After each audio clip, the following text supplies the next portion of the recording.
Bom dia, colegas, engenheiros, arquitetos, técnicos de edificação e amigos e parentes. Tudo de bom para vocês. Aqui quem fala é o engenheiro civil Mário Elísio Aguiar Soares. Nós estamos dando andamento aos nossos vídeos sobre os mais diversos assuntos da construção civil e estamos nesse momento falando de um terceiro grande assunto intitulado As propriedades, funções e classificação dos selantes. Já fizemos a 16ª e a 17ª vídeo em função desse assunto, e agora no 18º vídeo vamos tentar concluir este assunto, falando inicialmente da classificação dos selantes quanto ao seu comportamento mecânico em relação à flexibilidade, chamada de deformação. Esse vai ser o nosso primeiro assunto do 18º vídeo. Então vamos tentar nesse 18º vídeo encerrar esse grande assunto sobre selantes. Então o que é que nós temos a dizer a respeito da classificação dos selantes quanto ao seu comportamento mecânico? Eles podem ser elástico, elastoplástico, elástico e plástico. De uma maneira geral, na prática, na realidade, a gente analisa basicamente o elástico, que vamos analisar agora. É a base de poliuretano, pode ser a base de poliuretano, caracterizado por uma recuperação quase completa da deformação, quer dizer, quando ele se dilata, ele volta ao normal quase que completamente, próprio para juntas dinâmicas com movimentações cíclicas e rápidos, movimentos cíclicos e rápidos. Por exemplo, no estádio Governador Plácido Aderaldo Castelo, Castelão, aqui em Fortaleza, na junta de dilatação nós usamos um perfil que fazia exatamente isso que o conceito de selante elástico determina. O elástico plástico, ele absorve as deformações tanto permanentes como variáveis no tempo. E depois nós temos o plástico elástico e o plástico. O plástico elástico praticamente não se usa muito na prática. E o plástico absorve as deformações. Portanto, essa é a classificação dos selantes quanto ao seu comportamento mecânico em relação à flexibilidade, entre parênteses, deformação.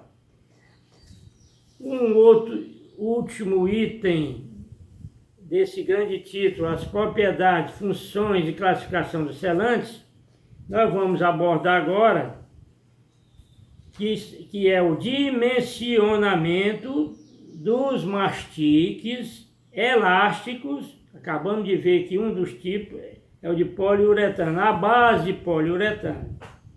Então, o dimensionamento dos mastiques elásticos à base de poliuretano apresenta uma deformação elástica que deve obedecer ao seguinte. Vamos ver o que é que se precisa saber para se dimensionar o mastique. Conhecer o fator ou coeficiente de forma do mastique, que nós estamos cansados de ver em vídeos anteriores, que é a relação entre a largura L da junta de dilatação dividido pela profundidade do mastique, H. Então L dividido por H é o chamado fator ou coeficiente de forma. É uma relação pré-estabelecida. Outro item que é importante a gente saber para o dimensionamento dos mastiques é que este fator de forma deverá ser especificado pelo fabricante do selante. O fator de forma da junta ou é função das características do mastique Então o fator de forma da junta varia de acordo com as características do mastique adotado no berço da junta. Veja bem, o fator de forma é função das características do mastique.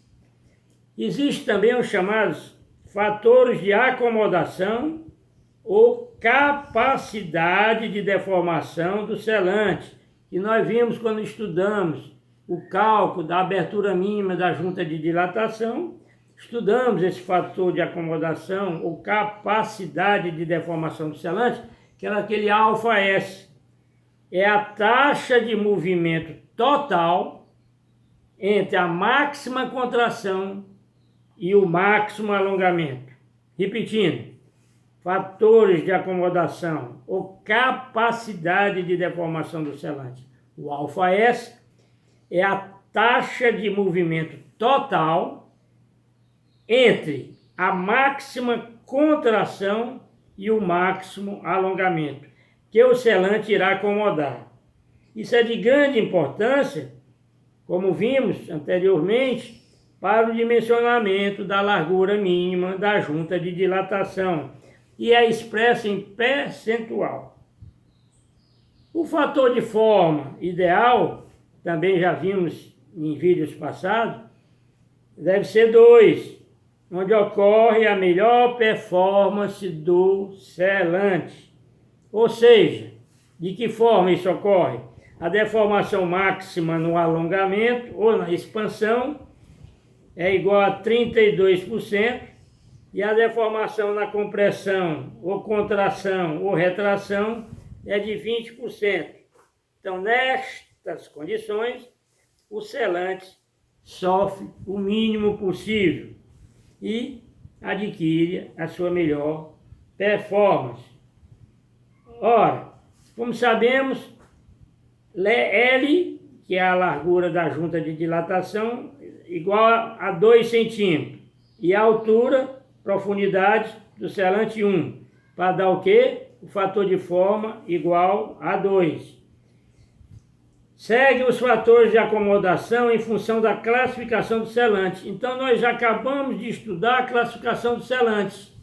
Acabamos de estudar.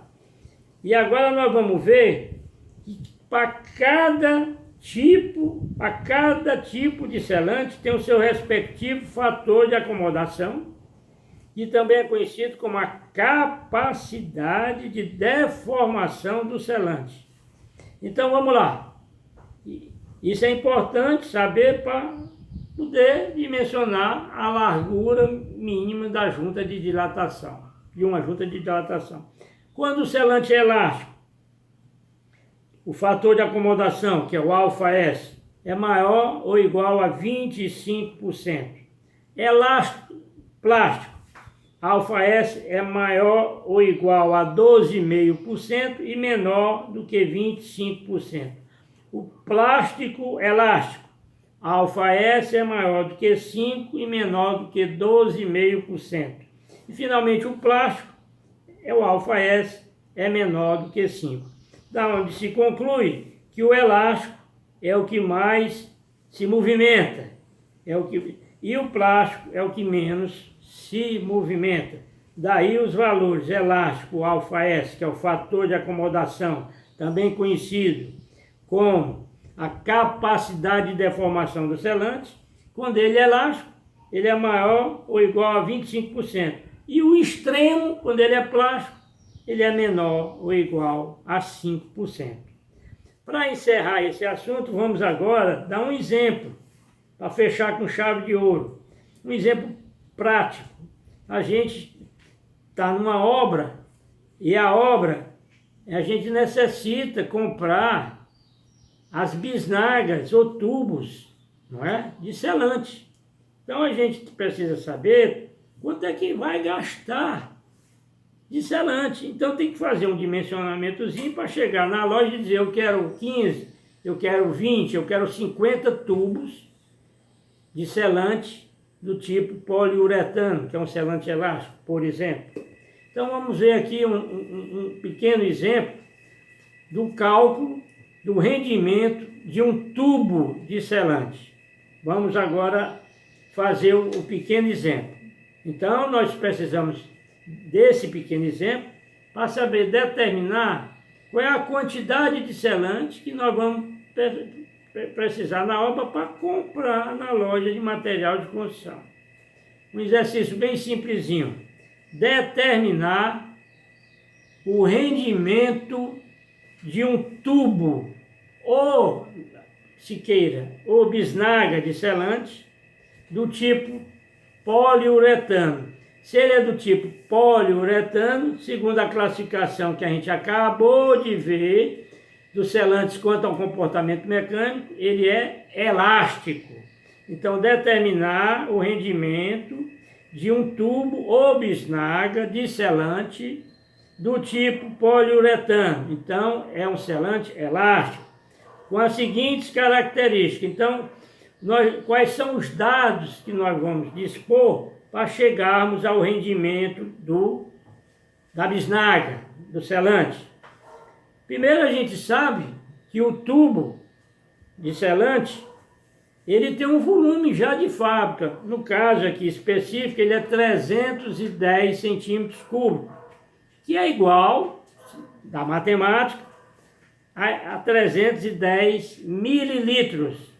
Isso a gente vai chamar de V, que é o volume do tubo. Quando a gente tem uma junta, a gente tem a sua seção transversal, pois a seção transversal da junta, onde está colocado o selante, só para vocês terem uma ideia, é tipo uma seção transversal daquele aparelho de medição do tempo chamado ampulheta. Então, essa seção, no caso, nós vamos pegar uma seção vou mostrar aqui para vocês, a seção transversal, vocês estão vendo aqui, a seção transversal, tipo uma seção transversal de uma ampulheta, ela tem 10 milímetros de largura e no meio dessa seção, que é a área, tem 3 milímetros. Então, essa seção de 10 milímetros de largura, com 3 milímetros na sua altura mínima, dá uma área igual a 0,4395 centímetros quadrados, que é a área parecida com a seção transversal de uma ampulheta, como eu falei para vocês. Portanto, já conhecemos o volume do tubo, que é dado pelo fabricante, e a seção transversal a ser preenchida. A gente conhece a seção, conhece suas dimensões, em função disso acha-se a área que deu 0,4395 centímetros quadrados. Ó, nós sabemos que o volume aqui é igual a área vezes a altura, a área da base vezes a altura. Ora, a área da base nós temos, que é 0,4395 centímetros quadrados, certo? O volume é um dado da indústria, é um dado do fabricante do tubo, ou da bisnaga, do selante. O volume é de 310 centímetros cúbicos. Como o volume é a área da base vezes a altura H, daí a gente conclui que H, que vai ser exatamente a extensão da junta que foi preenchida com selante, ou o comprimento da junta que foi preenchido com selante, H vai ser igual a V dividido por A. V é igual volume do tubo, 310 centímetros cúbicos, dividido pela área transversal do selante na junta, que é 0,4395 centímetros quadrados. Então, volume em centímetro cúbico dividido pela área em centímetro quadrado vai dar um H, que é a altura, eu já disse que corresponde ao comprimento da junta que foi preenchida com selante, ou a extensão da junta que foi preenchida com selante. Então H vai ser 310 dividido por ponto 43,95, que dá 705 centímetros. 705 centímetros, que está aqui com o meu dedo apontando, 705. Transformando em metro, dá 7,05 metros. Esse H é exatamente o que a gente queria determinar, ou seja, o rendimento de um tubo ou bisnaga de selante do tipo poliuretano, com as características, com os dados a priori. Então, H, para esse caso, dá 7,05 metros, que é o rendimento do tubo, ou seja, o tubo de 310 centímetros cúbicos, com a seção transversal hora determinada, chamada de A, deu um rendimento de 7,05 metros. Quer dizer, você com esse tubo, você pode preencher a sua junta de dilatação numa extensão de 7,05 metros e 7,05 metros, que vem a ser exatamente o rendimento do tubo. Um detalhe, só para encerrar, tudo na vida tem as perdas, e neste caso é determinado pelos fabricantes que se considere que pode ter, na hora de aplicar o selante, uma perda da ordem de 20%. Portanto, acabamos de aprender a determinar o rendimento de um tubo ou bisnaga de selante do tipo poliuretano, que é o tipo de um selante elástico, com as características dadas com o volume do tubo, a seção transversal do selante. Com isso a gente determinou a altura H, em função de que volume é a área da base vezes a altura, então a altura é volume dividido pela área da base, e chegamos à conclusão que o H maiúsculo é 7,05 metros, que é chamado o rendimento do tubo. Não esquecer que ainda tem que se considerar as perdas da ordem de 20%. Com isso, eu estou encerrando o 18º vídeo, desta forma, encerrando também o terceiro grande assunto dos nossos vídeos. Esse terceiro grande assunto, repetindo, é intitulado As Propriedades, Funções e Classificação dos Selantes. Portanto, agora vamos no próximo vídeo, que vai ser o 19º vídeo, entrar num quarto grande assunto, também de grande importância para a construção civil e para todos nós, engenheiros, arquitetos, técnicos de edificação, mestres de obras, que vai ser chamado os adesivos na construção civil. Mais uma vez, eu agradeço a todos vocês e peço, de uma maneira bem educada, que visualizem meus vídeos, mas deem um clique no link. Se não, tem que clicar no link para visualizar. E ao mesmo tempo aqueles que não se inscreveram, que se inscrevam. E que também indiquem os colegas, amigos e conhecidos para participarem destes nossos vídeos, que já este foi o 18º vídeo. Muito obrigado e até o próximo.